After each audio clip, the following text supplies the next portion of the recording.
Ngayong araw, samahan niyo nga pala kaming tatlo na mag-bonding. Finally, hindi na nga ito drawing kasi natuloy na. Nung buntis pa nga lang ako ay meron, sinasabi na ni Jerry na pupunta nga raw kami sa may dagat. Hindi ko alam kung saan dagat, basta sinasabi lang niya ganun. Kasi may mga dagat ka rito malapit sa kanila. Kaya finally, natuloy na rin. Nalit na nga yung araw na nagpunta kami, pero okay lang, ang mahalaga kasi ay makakaligo kami. Mangitim na kung sino ang mangingitim. Anyway, nagpark na nga muna rito si Jerry bago kami pumasok. Wala pang idea rito si Meron kung saan kami pupunta. Pero mula sa malay na, kita ko na nga itong asul na dagat at talagang excited na ako. Nung ma-realize ka ni Meron kung nasaan kami, abay, lumaya rin siya mga ate ko. Tingnan niyo naman kung gaano kaganda rito. Napaka-refreshing talaga tingnan. Pero alam niyo bang hindi namin nalibot to? Kung saan lang kami nakapwesto, doon lang talaga kami sa isang pwesto nakapwesto. Naglakad na nga kami papunta sa may dagat at talaga namang napakasaya ng batang to. Tingnan niyo kung ano siya kayabang. Ito naman tatay niya takot na takot mangitim kaya nakakover na agad.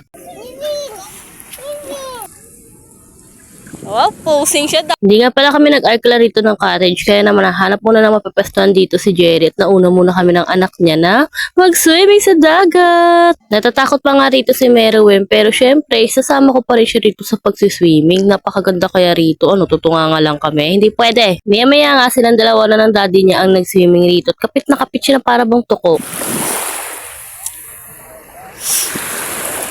Siyempre, nag-join na rin ako sa kanilang dalawa. Sila lang magsasaya tapos ako nanonood lang. Hindi pwede yan makaate ko. Dapat maliligo rin ako sa dagat kasi hindi ako marunong lumangoy.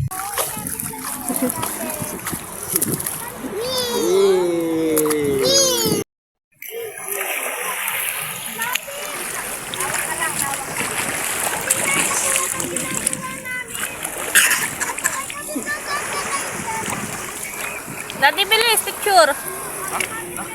Tingin kayo, tingin. Ma'am!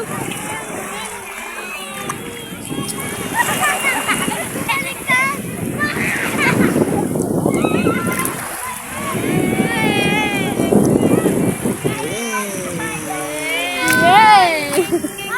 Happy? Ma'am, happy?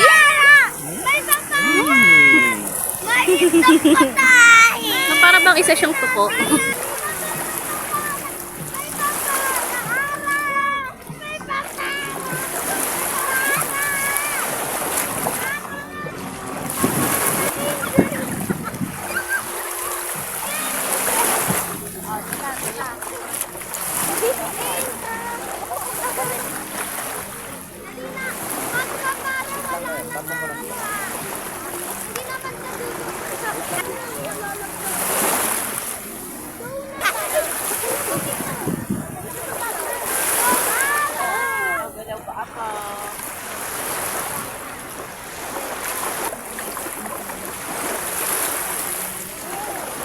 Let's go, Melwin! Come on, Melwin! Come Come on. on, Melwin! Let's go! Lumapit ka daw sa kanya. Oh, dali! Way! Wow!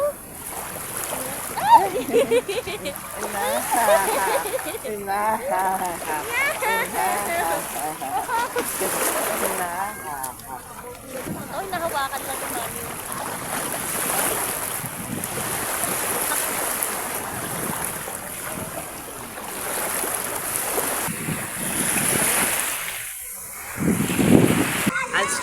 Wash your hand.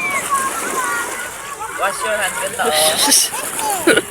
Wash your hands, mas lalo na dumi.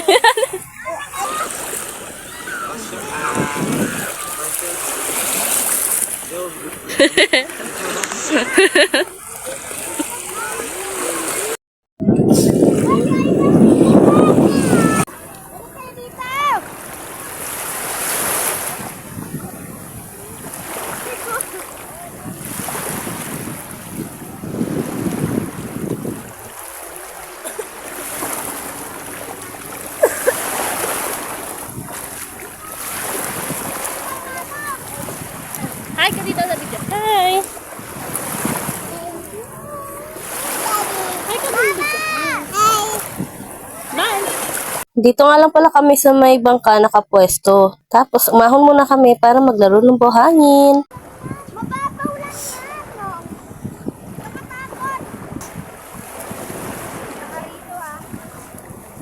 Hindi nga pala kami rito gumamit ng sunblock o, di ba? Napakalakas ng mga loob namin. Alam niyo ba, sobrang init dito sa may disyerto. Ay, disyerto.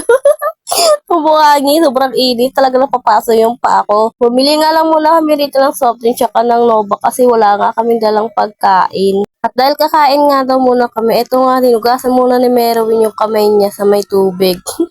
Puntuan na siya niyan mga ate ko. Pahinga muna kami rito at kumain na muna kasi nga nagugutom na rin naman kami ng mga oras na yan. Pero nga after kumain ay naglaro na ulit dito ng buhangin. Sabi ko kay Jerry, tara na at naligo na ulit tayo para mamaya ay makauwi na. Natutuwa talaga ako kasi natuloy itong gala namin. Akala ko hanggang drawing na lang to eh. Bukod pa ron ay may upload ko rin to. Hindi lang to basta content ha, pang memories din. May kita to na meron paglaki niya. After nga maligo ay pinunasan na rito ni Jerry si Meron pero nakadamit pa kaya nabasa lang yung tuwalya sa kanya. Pagka-uwi nga sa bahay, hindi nga agad kami makapasok dahil nga may mga buhangin yung paa namin, lalo na yung tsinelas namin. Kaya naman nagbanlaw muna kami dito sa may labas.